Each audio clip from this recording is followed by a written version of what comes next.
अतिशय आनंदाची गोष्ट आहे की या ठिकाणी पुण्यामध्ये तिसरं विश्व मराठी संमेलन सुरू झालेलं आहे। नुकतंच मी त्याचं उद्घाटन केलेलं आहे। हे संमेलन महाराष्ट्र शासनाच्या मराठी भाषा विभागाने आयोजित केलेलं आहे। जगभरातनं लोक या संमेलनाकरता आलेले आहेत। माय मराठीवर प्रेम करणारे अनेक लोक आपल्या स्वतःच्या खर्चाने या ठिकाणी आलेले आहेत आणि पुण्यामध्ये अतिशय भव्य आयोजन पुणेकरांनी केलंय।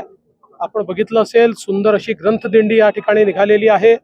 वेगवेगळ्या प्रकारचे उपक्रम अतिशय चांगले आहेत, परिसंवाद आहेत, काव्य संमेलन आहे, चांगल्या चर्चा आहेत।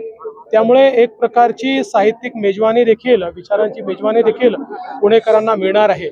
सर्वात आनंदाची गोष्ट आहे की मराठीला अभिजात भाषेचा दर्जा मिळाल्यानंतरचं हे पहिलं संमेलन असल्यामुळे त्या संदर्भात देखील मोठ्या प्रमाणात लोकांमध्ये उत्साह आहे, उत्कंठा आहे आणि मला असं वाटतं की तो उत्साह आपल्या सगळ्यांना पाहायला मिळतोय।